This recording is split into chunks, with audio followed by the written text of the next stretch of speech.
Bucky's Basement.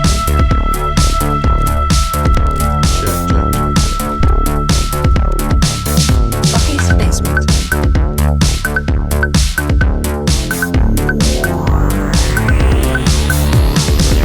Chicka chicka. Welcome to this week's episode of Bucky's Basement. I'm Bucky, and as always in the basement with me today, I have Old Boy Hey. and Juicebox. Hey. And this week we are back to honoring Hollywood's favorite son, the one and only Mr. Nicolas Cage. Yeah, man. And yeah, this week we're doing the 1988 film Moonstruck, which actually has really turned my opinion on Nick Cage. Has it really? For the bad. That's funny, me too, but it may be for the good. I the know good, okay. you guys were regretting this from the moment we saw it coming down the pipe, right? We're doing this chronological order of Nick Cage, and we, started early 80s, and now Yes. we are up to 88. Yep. We're almost out of the 80s. We had just come off of the 1987 just ultimate classic for all of us, Yeah. Raising Arizona. Such a fun movie, just Yeah. all around fun movie. Yep. It Very is. And if you listen to our episode on Raising Arizona, you see why we were so in love with that film, and we still are today. And then we look and we announced at the end of that episode that the next episode coming up was a 1988 apparently smash hit, Yeah. Academy Award nominated film. Lots of actors. Something won, that I yeah. remember, like, my mom probably went to see, right? Right, Like, yeah. this is 88, single mom at that point. This She is a was like, total mom movie. yeah, Yeah. I bet the previews, the poster, the iconic poster yeah, of Cher distinctly. standing in the moon, Yeah. Yeah. that is just, that's as iconic as Cindy Crawford behind Old Boy right now, as well as Conan the Barbarian movie poster. Yeah, maybe not as iconic as Everything this. everything that you can see in Bucky's Basement. Same. Speaking of that, you can watch us on YouTube. Everything that you can see in Bucky's Basement is iconic as this Cher Moonstruck movie poster. You're right. I distinctly remember like the VHS cover of this movie with Cher, like, I don't know, it looks like she's tripping, and like the moon's behind her. Yeah, I remember it. It was massive. It cost $15 million to make, $123 million at the box office. 15 million. Yes. This cost more to make than Wow. Raising Arizona. And there Without was- a doubt. And there were no explosions. No explosions. Do you think it was the? I mean, The at this Met. point, it's Had to the be the Met. It's the cast. It's the Met. The The Met. Met. Yeah, the right. Met. Renting that out, Oh, shooting everything yeah. there, because that's a massive thing in art. to be it. History. Yeah. So speaking of that, we're gonna get into Moonstruck this week. And if you guys have not seen this movie, we're going to go ahead and cover it for you. We're just going to jump right in real quick before we get started. It opens up with the MGM line. And did you guys know on the third line's roar, if you start Cher's album, her self-titled album, Cher, it syncs up perfectly with the movie? I just didn't know if y'all do that. I did not know Yeah, that. just I didn't, throw but that now out. I'm going to go home and Yeah, do it. rewatch it. So they're ripping off the Pink Floyd Dark Side of it's Dark Side of the Moon and Wizard of Oz. Wizard of Oz, Yeah, right? yeah. But it's fourth MGM Roar with Cher's album. Self-titled, What's on Cher. that album? What tracks? Is that I think it's Turn Back Time. Honestly, I was too high. I don't remember. Okay, I did not know that. Yeah. But jumping right in. All right. So we've got Cher, and she was up against some heavy hitters in the Academy Awards that year. It was, it was like Holly Hunter and Glenn Close in what was the big Glenn Close movie? Fatal Attraction. Fatal Ooh, yeah. Attraction. Yeah. She was Gonna say nominated Hook. for that. She should have won that year. I Yeah. mean, hands down, knowing Yeah. this performance of Cher, which we'll get into, which was good, but it wasn't Glenn Close Fatal Attraction. Right. See, I guess I would have to rewatch Fatal Attraction because I can't make that judgment call. Yeah. Because I thought Cher was good in this movie, honestly. I thought she was awesome. I thought she looked way younger than she was, and it was like when she dyed her hair, it just made this whole thing turn. But we will definitely let's talk about that. that. Also, in this movie, who won, nominated and won for Best Supporting Actress was Olympia Dukakis. Yeah. Yeah. Who Dude. love. She killed it in this movie. Her character and just her, like, she is so awesome in this movie. She's good. Doesn't she kill it in every movie? And the most memorable fan. one for me is the one about hairdressers. What was that? Steel Magnolias. Yeah. Oh, I thought She's it was incredible. She was great in Barbershop. She was incredible in Steel Magnolias. Still, yeah, you're right. Hell yeah. But iconic 80s actor, right? Then we got, on the other side of the women, we've got Nic Cage, who we're covering because we're in this series called Casting Cage, and we'll dive very deep into Nic Cage's performance in this. It is incredible, in my opinion. I want to follow my theory on Nic Cage and direction. But yes, okay. And then playing Nic Cage's brother, Donnie, is Danny Ariella? Danny Aiello. Aiello. Danny Aiello. I wrote, Danny Aiello is the worst actor, right? I thought he was a better actor. I was like, is this guy? Oh my God. I don't think he did a bad job. I think they gave him a bad role, and I think he tried to overdo it. If you're an actor and you get a bad role, you make the role good. But this guy was in The Godfather. This guy was in classic Italian mobster movies, right? And he was in The Godfather. Yeah, he was. And wasn't he the? He plays a schmuck in this. I hate him in this movie, and I hate him in Jacob's Ladder, and I hate him in a lot of the other stuff I've seen him in. So yeah, I don't know. He's maybe just not a good actor. He's not for me. Maybe he's like your Paul Dano to me. I did write down. I was like, man, I thought Danny Aiello was a better actor than this, but whatever. God. So. And the one last character I want to bring up, because the rest of them were just basically thrown in there. I mean, you've got the old couple on the side, or like the old lady in the airport or ever. But Vincent Gardenia plays Cosmo. He plays Cosmo. He's Cher's dad in this movie, right? And he was nominated for Best Supporting Actor that year. This movie was nominated for Best Picture in 1988. This movie was nominated for Best Director, Best Cinematography. I mean, it had like 7 nominations. Dude, what else was going on in '88? Because this is not it. I looked it up that year. So you've got, let's see. Cher's dad looks like Bubbles from Trailer Park Boys, by the way, in this movie. I couldn't get over him. I don't think I've ever seen that. I wrote, Cher's dad looks like he's perpetually taking a shit throughout the entire movie. Yeah. His face is like always, I'm taking a shit face. Yeah, dude. All right, here's what else was going on in 1988. The one that swept the Oscars that year was The Last Emperor. It was nominated for 9 Oscars. It won all 9. It won, Best Picture, Best Director, Best everything, but actor in a leading role, Michael Douglas in Wall Street. But going back to the, actress in like a supporting role, right? Mm-hmm. So you had Olympia Dukakis win this, and then it just sent her apparently on a trajectory that you couldn't stop. For Hollywood, yeah. Right? Yeah, good for her. Also, I want to make a note of this, because also nominated an actress in a supporting role was Anne Ramsey from Throw Mama from the Train. I saw that. And I'm just like, that movie was nominated for anything. It's slow year again. Yeah. I think it must have been a best supporting actress, man. Yeah, must have been a bad year. So those are the people that are in this movie. And before diving into this movie, we want to do something that we love to do on Bucky's Basement when we're doing Casting Cage, and that is a segment called Plot by Juice Box. All right, so I'll read the short plot from IMDb. Loretta Castoroni, a bookkeeper from Brooklyn, New York, finds herself in a difficult situation when she falls for the brother of the man she has agreed to marry. I mean, that's pretty much it. Pretty straightforward. It's what this movie is. This is my take on the movie. A woman agrees to marry a man she obviously has disdain for. He sends her to meet his brother to settle a feud that he's too weak to do himself because he's played by fucking Danny Aiello. His brother steps in and falls in love with Cher because of a supermoon. Boom. I mean, that's it, too. That's short and sweet. It's it, dude. There's a lot about this moon that we're going to talk about. So much about the moon. This moon. Let's talk about how, why was the moon full for like 3 days straight? Right? The whole movie. The moon's full every night. We get a full moon like once every, what? Once a month. Is it once a month?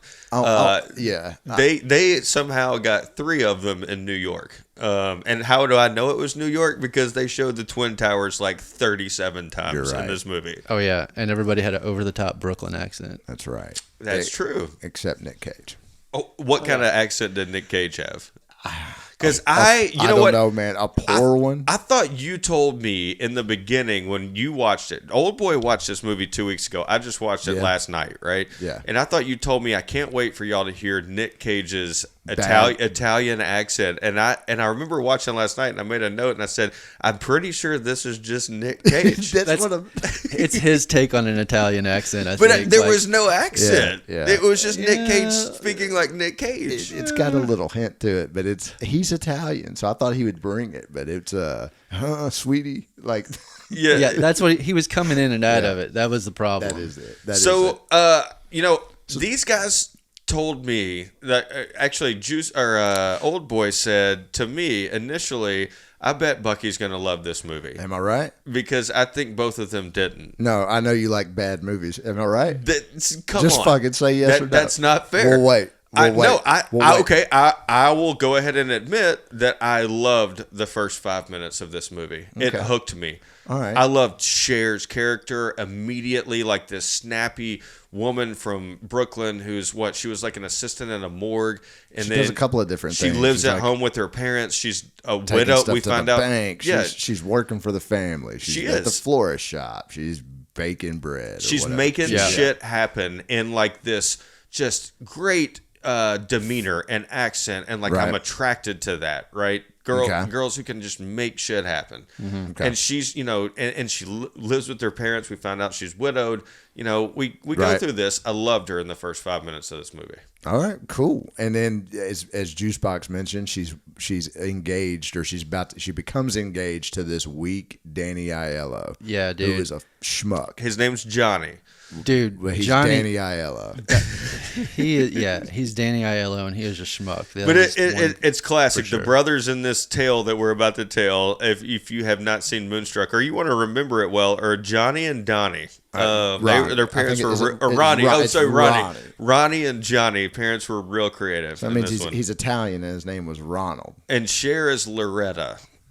Okay, yeah, that's an Italian name. So, let's get back on Danny Aiello, and let's point out a schmuck move real quick. Okay. All right. So they're in an Italian restaurant. He's about to propose. All right. Right off the bat. This is what we're learning. They're like she's dating somebody who's about to propose. Like we didn't get any backstory on this relationship. Yeah. Right. Except the fact that they've gone to this restaurant a whole lot of times apparently because they know the waiter. Everybody knows. And some other schmuck is about to propose. Is he about to propose and gets broke up with? No, he's like Frasier's dad. No, he just gets dumped. All right. So anyway, Danny Aiello, best character in the whole movie, by the way, is that guy. Yes, it is. I'm gonna explain later. Dude, yeah, he's a creep. All right. So Danny Aiello proposes, but he doesn't even take a knee. No, he refuses to at first. Right. Like it's a code for Italians. Like they can't bow to their women or something. No, before he even proposes, the best comment of the movie has had is when he starts snickering when the girl breaks up with Frasier's dad. Oh yeah. And he's like, he can't even control his own woman and just starts laughing. And I go, oh, this is how this movie's starting? Dude, I wrote down. Welcome back to the 80s. I wrote down in the exact same note, man. That shit was weird. Yeah, Danny, she's about to fuck your brother. So, all right, so nice control. Go on, let's brother. keep leaning into it. He doesn't even take a knee. All right, and somehow she still says yes. And it's revealed she's been married once, right? So she's got this whole bad luck thing, which I think they should retitle the movie Bad Luck. Mm-hmm. So she says yes. So it shows you how desperate she is. And then she drives this motherfucker home, man.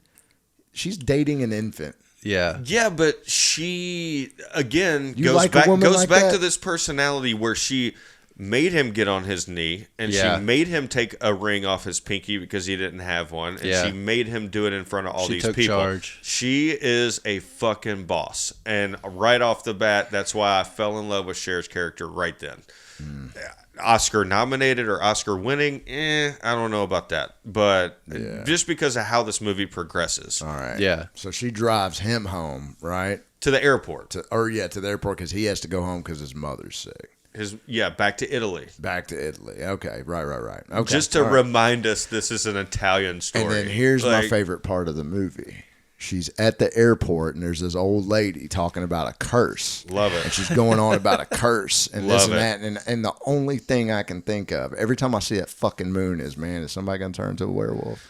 Yes. Like, that's what I want. Yes. And I was like, this could be badass. And then Nic Cage shows up later and he kind of looks like a werewolf. And But hold like, on. Note number Sorry. 3 for me was the curse lady at the airport. And the whole thing, I'm just like trying to analyze this as somebody watching a movie for a podcast, right? So when it opens at the Met Gala, or the Met, is that what it's called? The Met, right? Met, The Met, Where yeah. they have operas and art and shit. yeah. But it's like they lean into this La Boheme thing for 5 minutes. And it's like taking down a sign of La Boheme and all this other stuff. And then this curse, and I thought that was like going to be a foreshadowing. So I wrote down La Boheme sign.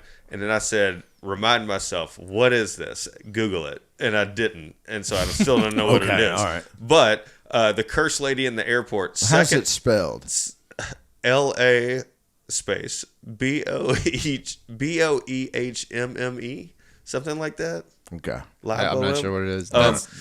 So I thought that was going to be foreshadowing, so I meant to look that up. I didn't. Then the curse lady at the airport, and I'm like, okay, All right. foreshadowing. Right, Like, right. She's just spitting the tale of what's about to happen. No. Talking about her sister who cheated on Right. her. Or cheating, her sister who took her husband. Right. She put a curse on the plane. Yep. Plane goes over there. Yep. And then so begins the great Moonstruck tale of infidelity. Yeah, basically. And honestly, I think at hindsight, I think the curse is on the audience. I almost just spit my drink out. I thought you'd The like curse might have been on the audience right then. You're right. No. Keep going. All right. So, yeah. So I did. The entire time I said, why is Cher attracted to this guy? Next scene, same question. Like every time you see him in a scene, so why is Cher attracted to this guy? Because the next time we see Danny Aiello is when he's in Italy and he is just like boo-hooing woe is me about his mom dying, and she wasn't. Yeah, like this she like baby never dude. was. It didn't Yes. seem like, because she seemed tough as hell when they showed her the first time when she was allegedly dying. So he's in Italy, and they have to show this in the film to, progress the story, I guess, or make him look even worse than he was when he was at, proposing to his future wife.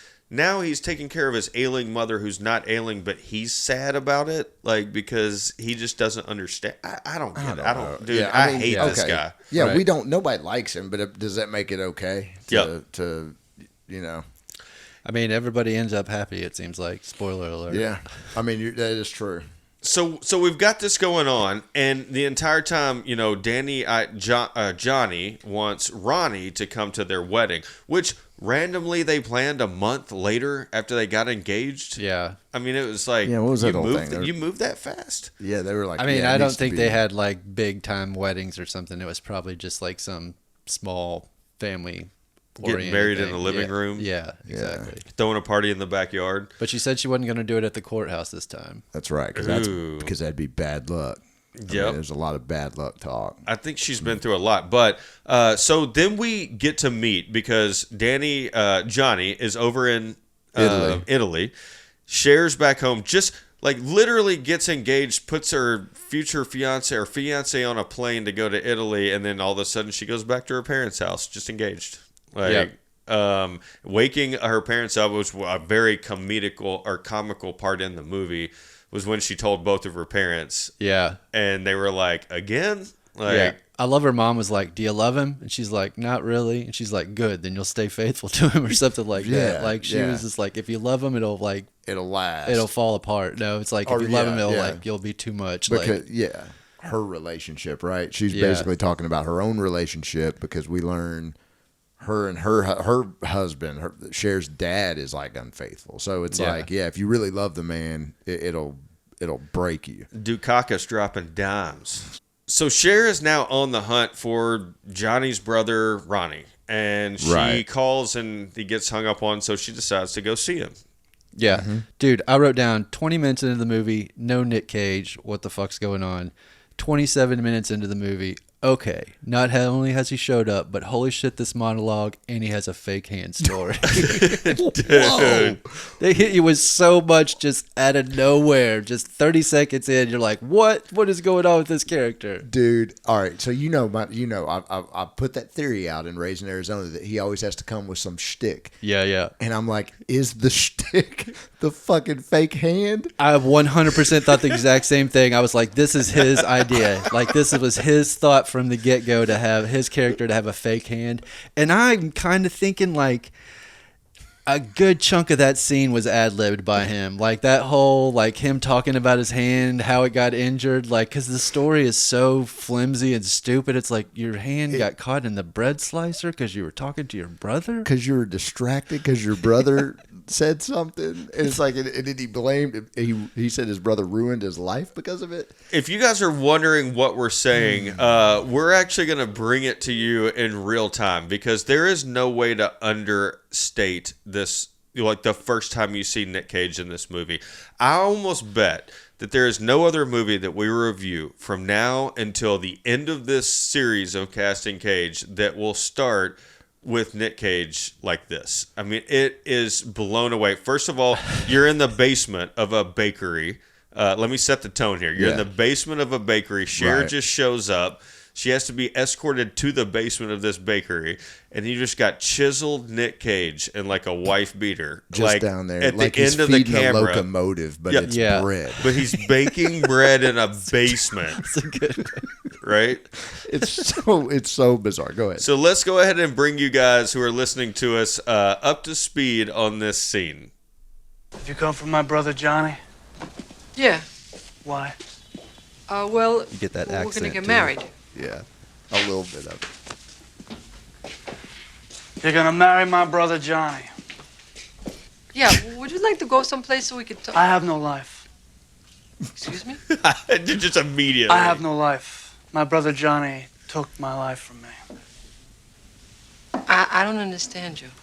And now he's getting married. He has his. He's getting his. He's getting wants his, Nick. What is life? You know, I didn't come here to upset you. They say bread is life. And, See, this shit and has I gotta bake be ad-libbed. bread, and I sweat and shovel this stinking dough in and out of this hot hole in the wall, and I should be so happy. Huh, sweetie? You want me to come to the wedding of my That's my brother Johnny? favorite part. Where's my wedding? Chrissy, She just showed up. over by the wall. Bring me the big knife. No, Ronnie. Bring me the big knife. I'm gonna cut my throat. Maybe I should come back another time. No, I want you to see this. I want you to watch me kill myself so you can tell my brother Johnny on his wedding day. Okay? I mean, Chrissy, it's like bring me Nick's the big been- knife! I tell you, I won't do it. It's like he's been waiting forever to say this to her, and had no idea that she was going to show up. I mean, it's just, it was over the top. And if you guys have ever seen Moonstruck, you'll know what we're talking about because I feel like this was built for a Broadway stage. Dude, it does Yes, have that yes. feel big time. The guy that won, I think the guy won screenplay too, and I think he's a stage writer. Really? Yeah, Okay. I think so. Yeah. Because to me, I'm like, damn, she just came down here and says, hey, where's Ronnie? And then he immediately just jumps into a monologue. Yeah. Like, And that's no response. Hey, I'm Ronnie. What do you want? Like, it was just nice like, to meet you. None of that shit. It's just Already- straight to Already knows that his brother sent her. Like, right. Johnny sent you. Yeah, it's bizarre. And then he jumps right to suicide threats, which is. but eventually agrees to like go out with Cher or like go sit down and talk about it. Right. Yeah. Right. He gets over himself, goes in the back room, then they go out and talk about it. in his apartment over whiskey. Yes, over the middle of the day. scotch in the middle of the day. Scotch and a medium well Scotch. steak or a medium steak or whatever. Right. She's like, you'll take it bloody because you need the blood or you Yeah. need the She iron was or taking something. care of people. Yeah. But Yeah. here's the deal. Let's fast forward this timeline, right? The movie opens, we see Cher being proposed to. Husband goes to Italy. She goes and does a favor for the husband. And immediately, like within, I'm going to say an hour and a half, they are already fucking. Banging, dude. I And mean, like, it had to have been Nick Cage's look or demeanor or what, or she was just so tired, I don't or know. she just. I don't know. Maybe she likes the smell of bread, and she's just like, man, doughboy over here. I wrote down who wrote that affair scene because the lines were insane. Yeah. Everything, like you said. Yeah, Nick Cage picks up Cher like in his arms, and she's like, "What? What are you doing?" He goes, "Son of a bitch!" And then he's like, "I'm taking you to the bed," and she's like, "Okay, well, all right." But she also accuses him of being a wolf, and I was thinking, is this the werewolf? Is this where the werewolf comes from? So That's a good point. So that's a good point. I did read that they were going to name this like Loretta and the Wolf initially before they named it Moonstruck. Okay. Huh, So interesting. the full moon definitely had a werewolf vibe throughout this entire just a what do you call that? It just flows It's a throughout the movie. thread, The werewolf. Yeah, Right. okay, yeah. And I didn't get that much of it other than it makes people horny. Yeah. Because apparently being moonstruck also has to do with wolves, but it also has to do with attraction. Apparently, the definition of it. Yeah, everybody was getting super saucy on the supermoon. That's true. Real quick, let me jump in and play a little devil's advocate here. I feel like everybody in this room and everybody out there has had somebody that they've met before that they just had an instant attraction and connection with. And I think that's what this happened in this situation. Like sometimes it's like clicked between those two characters. They just knew each other. The way she bossed him around, the way he was sad and beaten down, I guess. I don't know. right, yeah, It was instant chemistry between these two people. right. And so that, I mean, you can knock it. You can say, yeah, it's crazy they jumped into sex super quick. But I don't know, man. I think crazier things have happened in That's real true. life. Yeah, that's true. I 100%. She That's what didn't it's- even give it a second thought. She is engaged to his brother. She didn't even like his brother. She was just getting Right. married because she was 38 years old and living with Gold her digger. parents. Right. Yeah, that is what it is. I think it was just portrayed for me. It was hard to believe that they had that much attraction, but that is what it is. It was That is what because it it is. wasn't It's instant. believable on screen either. Right, Like, right. I don't know if I agree with that. Really? Yeah. Nick Cage had one tooth. One tooth missing. Did y'all know that? He definitely leaned into that too, I feel like. I think that was his thing. That was my thing. Nope. I wrote it down. I was like, did he pull a tooth as his shtick? So it turns out he pulled his tooth in a movie called Birdie, Yep. and that's what that's from. Yeah. Birdie was one we skipped over because we didn't Right, think right, right, anybody right. would But- watch but- that episode But or it listen to furthers it. my shtick thing. Okay. So he had actually pulled that tooth out for a different role. But Was anyway, he sorry. missing it in Raising Arizona? I feel like he was. Yeah, maybe. I don't know. I'm gonna have to look closer. Did you guys also know, while we're talking about affairs, that Cher is 18 years older than Nick Cage in this movie? Not in character-wise, right? But when this movie was filmed, Cher was 18 years older than Nick Cage. But I think they look Yeah, about she the was- same age. She was 41, right? She She was looked- 23. He looks pretty young. Yeah. I mean, she doesn't look like 18 years older, or immediately you'd be like, yeah, this is No. kind of like an affair thing. No, But I've never known how old Cher is. when I was watching the movie, right? Yeah. Because she doesn't age. She Yeah. just looks awesome all the time. And Yeah. when I was watching the movie, I was like, they don't look that much different. And I looked it up. Danny Aiello is 31 years older than Nicolas Cage. and they're brothers. And Wow. they're supposed to be blood brothers in this movie. Maybe they're not even real brothers. I just had to plug that really quick. All right, right. so back to it. They're going into the affair, right? And then, you got the brother overseas visiting the mom. Mom ultimately gets better. I mean, we can go through this, but there's some important scenes through this. Like, you get the idea, right? This movie is going to end up with Cher, having to decide between brothers when the other Right. one gets back. It's the classic. What's that movie with Ben Affleck? sorry, you probably had Ferris? Josh Hartnett and Ben Affleck about the 1941, the Pearl Harbor. Pearl Harbor. Okay. Right? It's the Yeah. brother and like the woman or whatever, one's Okay. dead, one's gone. I don't know. Maybe not that intense. But the next scene after the affair, they wake up the next morning. And what does Right. Nick Cage really want to take Cher to?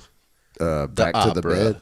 Oh, Yes, in theory, but Juicebox nailed it. The opera, right? You're right. Then the next scene we see like is a montage of her like changing her gray hair into beautiful, like crazy hair that I Yeah. didn't think she even had back there. Dude, she got so hot. She got so hot, right? And then she did this whole makeover thing, like makeup.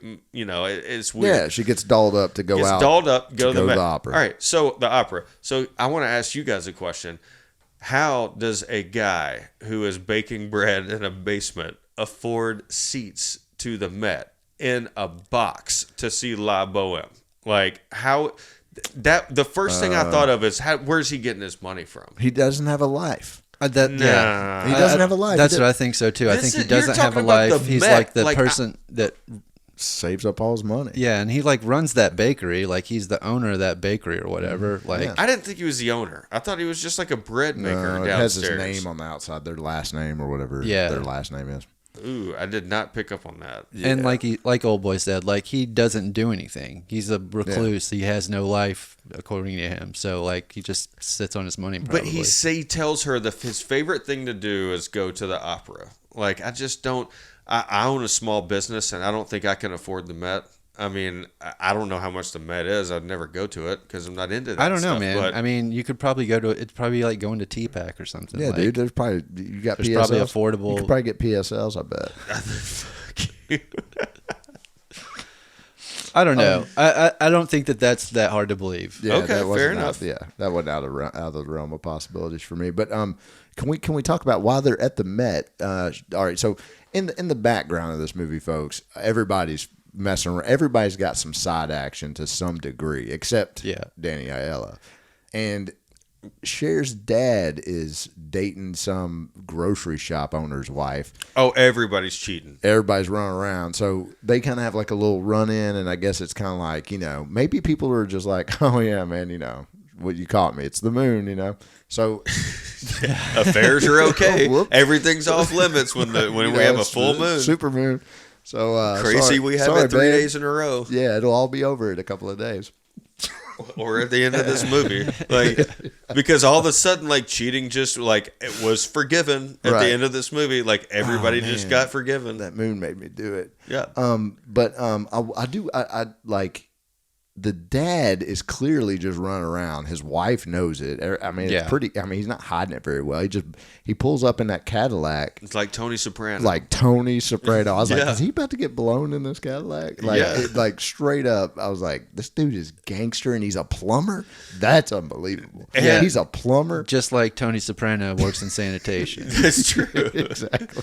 It also shows that you don't have to be like a jerk to be a mobster. Like you can just be Right. a cool dude. Yeah, Yeah. maybe. He But was just a goofy Italian dad. He was a jerk though, man. Yeah, like his wife okay. was like, "Where you been?" And he was like, wouldn't tell her. He was Yeah. a total jerk, Yeah, man. He was getting like shit faced at their family dinner. Like, He's a cunt, dude. Yeah. But they had a fat ass house though. They did. Like It was a big house in New York. They owned a whole block in this house. Yeah. Yeah. That's wild. So anyway, the next scene, like we get a little bit of this love affair, and then the big, what I call the end of the fireworks, the grand finale is the breakfast scene, right? So the breakfast scene, we've got the next morning, basically, right? So old boy touched on the, Cher's dad in this movie is cheating on her mom with, this other person. Right. Cher's mom ends up meeting a guy and walking home with him and getting Frasier's caught, dad. but with Frasier's dad. Yeah, they don't who's get my to- favorite character in the movie. They don't get to any nookie, but why is he your favorite character? Yeah, I need to hear Because he's I- just so like well spoken and like just makes sense. Like he's always at this restaurant every scene, and he's like just this side character that always gets water spilled on him because he's trying to hit on younger women.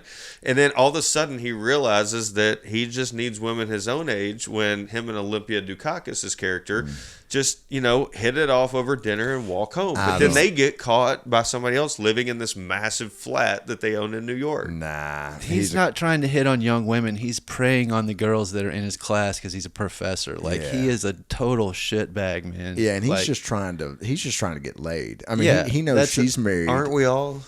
You're right, but he knows she's married at their house, and he's like, "Well, I'll just go back." Any port in a storm is the kind of guy he is. So Maybe I like the actor. Maybe I like how he was well spoken. Fraser. Now y'all are Okay. making me feel like I'm about to get canceled. No. You ain't- No, I would just wanted to understand what you liked about him because he came off pretty shitty to me. Yeah. Okay, fair enough. So anyway, back to the breakfast scene. Okay. Before the breakfast scene, Cher goes to confession and confesses, and the whole time I was like, "Is the priest in there her father?" I was confused about that. He knew who she was. Right. Yeah. I mean, it sounded like him. I was like, is her dad in there? So back to the grand finale of this film, which just blows me away because it just abruptly ends. But we see everybody at a breakfast table. Cher, Nic Cage. They obviously have an affair going on. We've got the dad who had an affair. We've got the mom who had an affair. We've got that weird couple that was just randomly in this movie. That's the mom's brother and his wife. Yeah. They were like, comedic relief or something? That's who Cher worked for, right? They owned the dry cleaner or wherever she worked. Yeah. So they were there, and then all of a sudden, like, somebody else shows up, and this breakfast turns into, 13 people. And then all of a sudden, Johnny is back from Sicily or Italy. Yeah. And he's like, it was a miracle. My mom just stood up and put her clothes on and started cooking breakfast for the whole room. And we're like, as a viewer, you're like, yeah, the first time we saw her, she could do that. Like, you're a crazy person. Comes in, right? Sees the brother, loves that he's there. Right. Like, that was Cher's ultimate job for him, was to get the brother there. Yeah. And then Nic Cage stands up, Cher stands up. They do the whole, well, we're together. No, I was wrong. Because right before they were going to tell him they were having an affair, Johnny, told Loretta that they couldn't be together. They couldn't be together because it would kill his mom. Yeah. Right. Classic out. Have y'all ever used that? The mama's boy routine, right? I'm like, babe, if we I can't marry make it. you, it's going to kill my mother. Yeah, sorry. Yeah, people say that all the time. Yeah, but it like happens, this was a for real thing or something. I have no idea. So they didn't even have to tell him they had an affair, but they decided to anyway. No Like, they climax. could have got out of breakfast at least. They could have. Danny Aiello should have taken off the other hand. And then, it'd have been like, he should have been like, oh, I brought the big fucking knife. This is also one of my favorite parts of the entire movie because it makes him even more of a pussy in theory. Because literally Nic Cage proposes to Cher at that very moment that he said that he couldn't get married. He proposes to her in the a second later, and then she makes him do the same thing. Get down on one knee. I don't even know if she did it, but where's your ring? Yeah, Nick didn't kneel. Danny Aiello was kneeling in this scene. He was? Yeah, that's a good point. Yeah. And he gave him his ring to give to his brother, to give to his brother's ex-fiance as of 2 minutes ago. Yep. Yeah. I mean, it was wild how quickly it happened. But, I mean, hey, it's his brother, And he obviously didn't love Cher. He didn't want to marry her. And then she says yes, and boom, roll credits. I was floored. I was what? I know. There was no build. There was no anticlimactic. There was nothing in this. No werewolves. There was no okay, Dear 1988, what the fuck did you see in this movie to nominate it for so many awards? I get Olympia Dukakis. I don't get anything else in this. Maybe they saw Throw Mama from the Train. They said there's got to be something better than this. I don't know, man. I mean, I don't when I was watching the movie, I felt myself being a little bit bored, but I also felt myself thinking about this movie way after the fact. There was something about those two characters together that just, I don't know. It was a good character piece for some reason. I can't explain why. I will agree with Cher. Do you think Cher killed it? I don't think Academy Award killed it, but I think she did a good job. She resonates. She established herself. She was believable. Resonates. Yeah. Very believable. Nic Cage, man. I don't know, man. Nic Cage is weird, but he's charming in this weird way. He's got his Nic Cage charm going on in this movie. That's he's a weird character, but I don't know. There's something that's still likable about him. He's tormented and just I feel I like don't know. coming straight off Raising Arizona, like it was just a whole different direction for me. Well, that's what I was wondering. Do you think it's the direction? Because the director was Norman Jewison, and I know he's done some other stuff, but I don't really know. Do you think it was direction? I think the Coen brothers had good control over Nick See, Cage. I don't Yeah. know. This was more of Valley Girl Nick Cage compared to what we've done so far than anything else, right? It wasn't. More of a straight-ish type character. Yeah, Yeah. that has over the top moments. Yeah. Like these outbursts, if you will, And his outbursts they're fucking outbursts. They're over the top. Yeah. But let's go ahead and get into this because what else we like to do? We like to do a couple of little bit of segments to have fun with this movie because we've just reviewed it for you. We've told you who's in it. One thing that we like to do is movie marriage. It's time for this week's Movie Marriage. I need to tell you something. I'm pregnant. Are you sure? I got 7 kids. I think I know what I'm talking about. All right, this week on Movie Marriage, I will go ahead and get this kicked off because I know Old Boy is going to absolutely hate what I say about this. But when we usually do Movie Marriage, we're doing movies that are similar, right? Not two movies that would actually get together and, put genes into one movie. So here's what I've got for this week's Movie Marriage of Moonstruck. I've got The Godfather, and I've got My Big Fat Greek Wedding. Okay. And I think if those go together, you're fine. this would be that. Because you get some Italian, you get some Godfather-ish moments. I but got you. Hell yeah. I just didn't want you to hate me for throwing The Godfather out on this so-called I movie. commend you, my friend, because I think that's what movie marriage should be. Okay. All right, so I'm with it. Mine is My Big Fat Greek Wedding also, Yep. 2. And I Did too.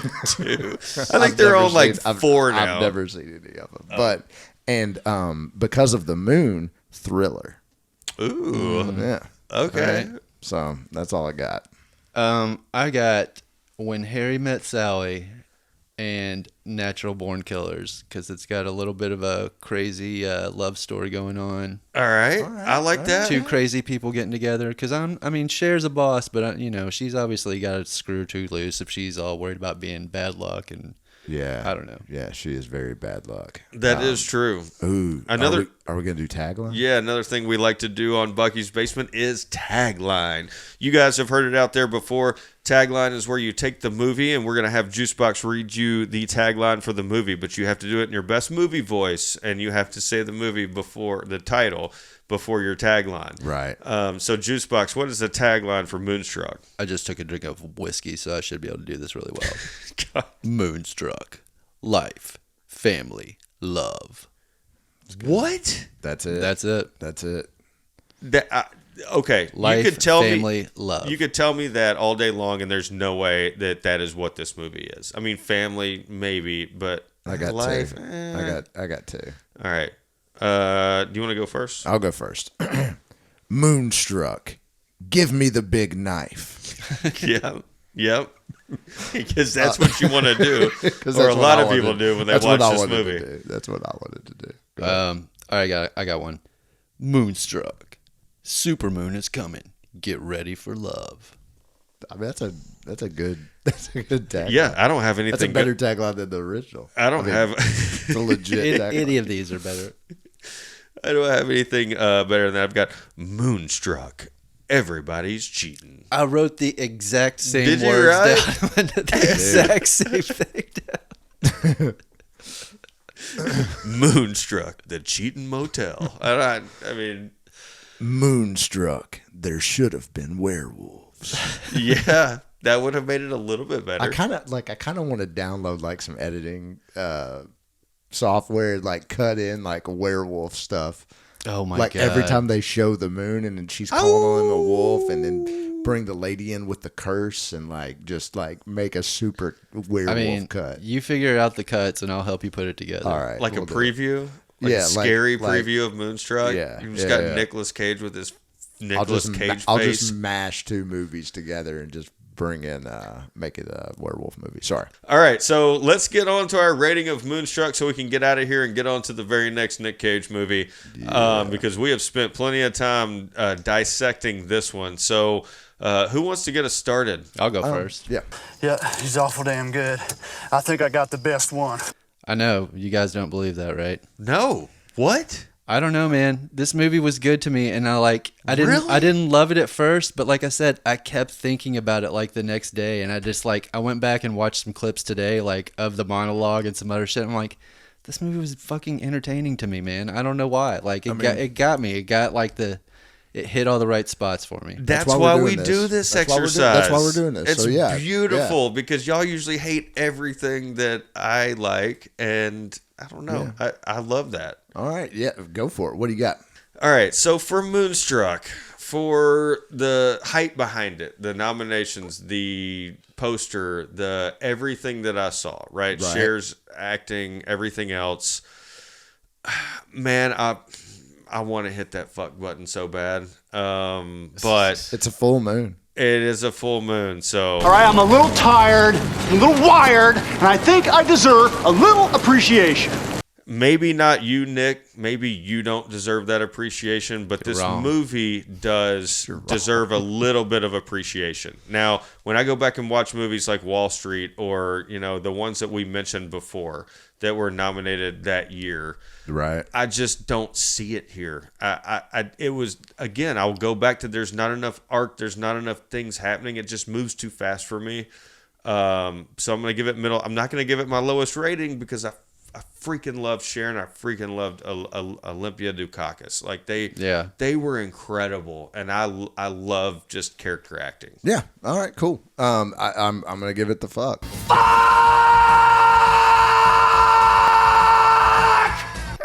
It's my favorite button You to had to hit. hold it down the whole time, which is great. I thought the story was weak, and I thought it was. You come right out the back.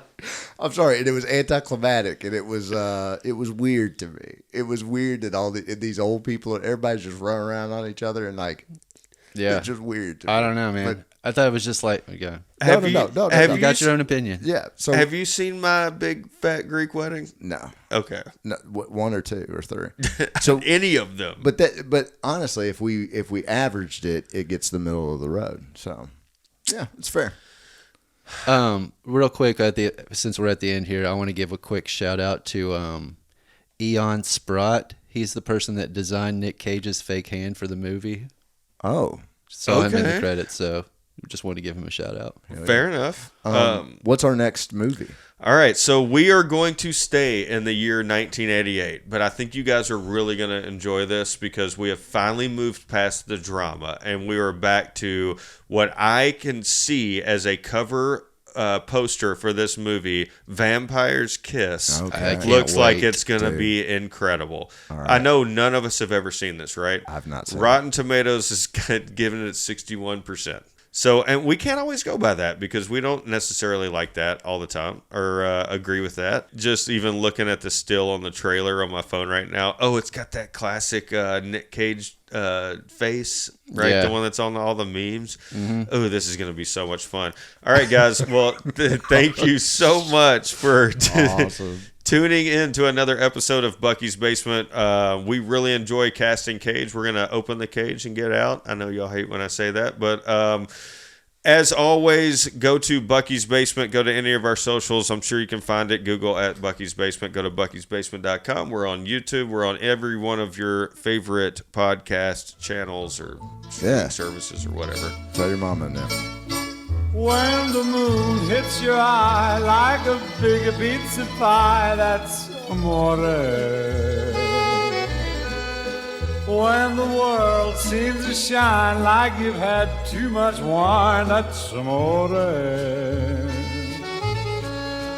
Bells will ring, ting-a-ling-a-ling, ting-a-ling-a-ling, and you'll sing Vita Bella.